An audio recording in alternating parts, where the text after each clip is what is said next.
This is the second of 4 videos covering treehouse construction. Hi, my name is Dan Chesnut, and today we will cover the 4 walls and their installation. Each wall made a specific contribution to the treehouse, and there is a distinction between them. Now let's find out what defines each wall. So come on in, and I'm going to show you around.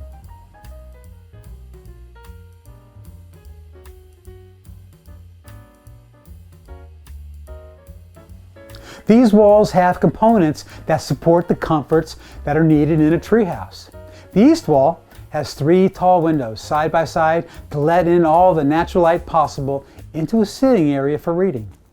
The north wall provides the cooling in the hot summers with an air conditioner mounted in a frame on the outside. The south wall is the most important wall. It has the electric box with all the breakers to cover the lights, outlets, and switches.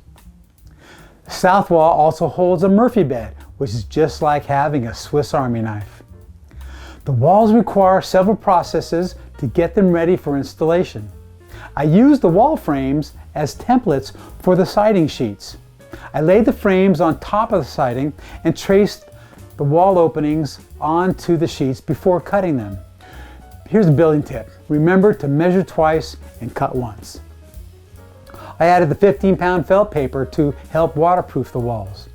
Then I attached the siding to the frames using spiral nails and a sealant for the overlap seam areas.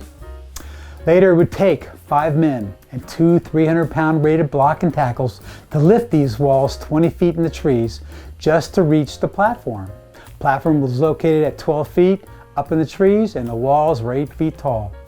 After installation, I would drill holes into the studs to run electrical wires and set up the locations of outlets and switches. This process was followed by installing fiberglass installation under the wires, and then cutting out the paneling to cover the installation. Finally, the last activity was to measure, cut, and apply polyurethane to the pine lumber molding, which would cover the edges and the corners. This would dress up the interior and add a significant finishing touch. Follow me to each one of the walls. We are going to start in order: west, east, north, and south. Each wall presents a different challenges that we will discuss after reviewing what was built. We are outside the west wall on the deck, and it has the front door with a homemade window. Above the wall is a porch light and 2 skylights and 2 small homemade windows. Now we're going to go inside and see the interior of the west wall. Now we're on the inside of the west wall, and all 6 light switches are right next to the front door. The front door is robust and so heavy that it needed 3 heavy-duty hinges to hold it. It has a rounded top section which mirrors the curved ceiling. One of the 2 purchased windows is mounted in this wall to allow for ventilation. But the most important component is the HMDI cable that was routed in the wall. The mounted flat screen TV is 10 feet up the wall, so you can watch it from the loft. I am sitting inside the bay window on the east wall. Treehouse ideas come from several sources. My daughter, she told me she wanted a bay window. She helped me envision a well-lit and quiet spot in the treehouse so she could read. Turns out that the design of the bay window wall was complex to draw, build, and install. It was also the heaviest wall to lift up into the trees. This wall has 1 purchased window for ventilation, 2 tall side homemade windows, and these picture windows are not only stained and painted with spar urethane, but they dried up due to the sun exposure. They have since been repainted with deck paint.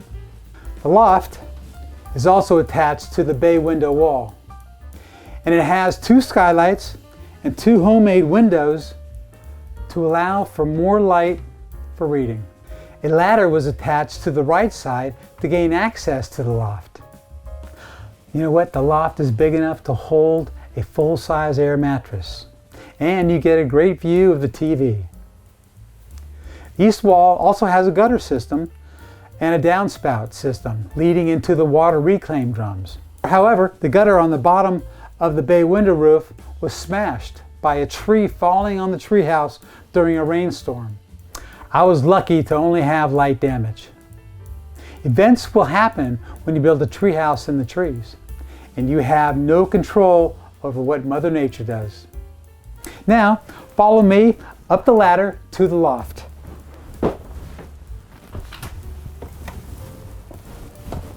Okay, hey, I'm up here on the loft, and in the loft I have 2 picture windows. I've got 2 lights. The lights, I can turn them on and off because I've got switches and I've got outlets up here as well. I've got 2 skylights that bring in a lot of light for reading. And I got a good shot of my flat screen TV.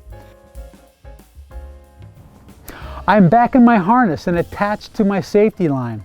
And that's a personal choice I make when I go outside of the rails of the deck. The north wall has a homemade picture window. The frame was created using lap joints surrounding 9 individual panes. It was stained and protected with spar urethane. The picture window frame was made before I framed the wall. This allowed for quicker window installation. However, this window faces north with no sun exposure, which left it open for mold to accumulate and damage the finish. The window was cleaned and painted with deck paint recently. The north wall also has the air conditioning unit sticking out with its frame. And here's a building tip. You know, I purchased the AC unit before I built the wall frame, so I would know the exact measurements for the unit's frame. The frame has pressure treated 2x4s, and I use lap joints to connect the pieces. Here's another building tip. You know, pressure treated lumber doesn't need to be painted right away if it's protected from the elements. I also built the roof and added the decorative wire mesh to protect the unit against squirrels that wanted to make a nest under the roof and inside the air conditioning unit itself. The north wall AC unit kept a cool temperature inside the treehouse on hot summer days. This would also require fiberglass insulation in the walls and paneling to cover it, which helps to keep and maintain the AC cool environment. Likewise, in the winter, the insulation would keep the warmth from a heater inside more efficiently. This wall also has a gutter and downspout system going to the water reclaim drums that are located under the treehouse. The treehouse walls hold the components that make it unique. This south wall has a large 3-arch pane picture window. This is a homemade picture window built with mortise and tenon joinery, which make the frame extremely strong. It was initially stained and weatherproofed with spar urethane, but the sun caused the stain to fade and the urethane to dry up. So I sanded the frame and applied a deck paint for durability. Above the wall, at the bottom of the roof, is a gutter system that feeds a downspout on its way to the water reclaim drums that are underneath the treehouse. There are a lot of dents in the gutter and roof panels due to the close location of the trees. However, the system remains functional. The south wall also holds a Murphy bed, which is a multi-purpose, unique accessory. It lies flat against the wall, right under the picture window. You don't even notice that it's there. You can swing it up and it becomes a high top table for 2 people on bar stools. Or you can remove the 2 tabletops, inflate the air mattress, and it becomes a single bed. This is the end of the wall walkthrough.